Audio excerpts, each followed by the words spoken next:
Tubak vlog tayo ngayon sa aking tatlong pinakamamahal family. Yung asawa, kahit na po tayo ngayon, tutulog ang aking asawa.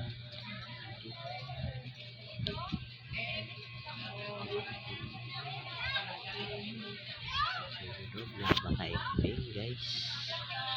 Ayan po yung aking panganay, napaka-ikbing na natulog. Sobrang pagod sa paglalaro yan guys. Papakita ko na yung pinaka bunso namin.